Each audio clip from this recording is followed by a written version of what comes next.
4-wheel drive na Triton, may tatlong variants pala. Top-of-the-line Athlete 4-wheel drive automatic transmission, GLX 4-wheel drive manual transmission, at base variant GL 4-wheel drive manual transmission.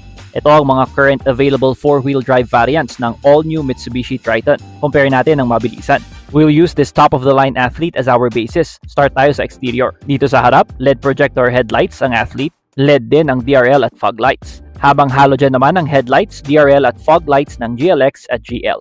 Itong front grille nakadepende sa body color sa Athlete. Black naman sa GLX at GL.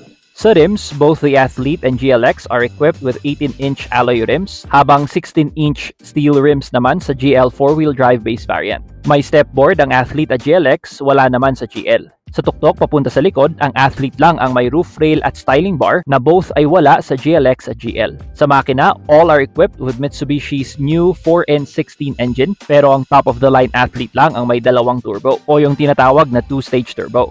So sa power output, both GLX and GL are rated at 183 HP at 430 Nm of torque, habang ang Athlete 204 HP at 470 Nm of torque. Higher siyempre sa Athlete dahil sa 2-stage turbo. Punta naman tayo sa interior.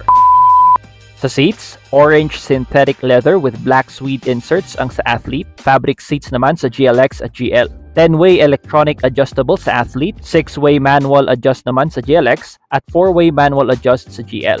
Push start ng Athlete, disuse naman ang GLX at GL. Sa steering wheel, Athlete at GLX lang ang leather wrap. Mas malambot na electric power steering naman ang nasa Athlete, habang hydraulic power steering system naman sa GLX at GL. May upper glove compartment ang Athlete at GLX, habang open compartment with grab bar naman sa GL. Sa instrument cluster, parehas na combination ng analog at 7-inch color LCD ang GLX at Athlete, though may additional sa Athlete kung saan makikita mo rin yung mga drive modes.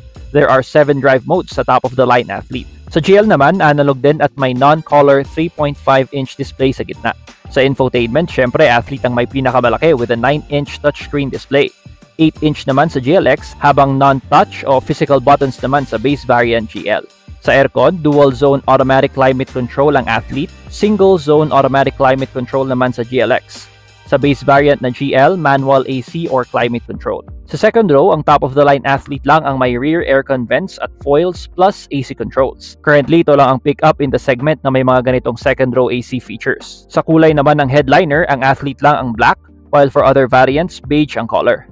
Yung wireless charging, wireless Android Auto and Apple CarPlay sa top-of-the-line Athlete lang available. Sa drivetrain naman, 6-speed automatic transmission with Super Select 4-wheel drive ang Athlete. Parehas naman ang GLX at GL na may 6-speed manual transmission, Easy Select 4-wheel drive, pero GLX lang ang may rear differential lock.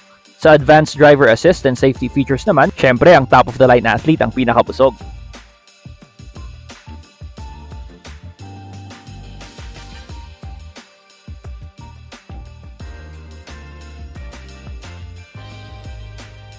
Now for the price, the top-of-the-line Triton Athlete 4-wheel drive automatic transmission is at 1,909,000 pesos.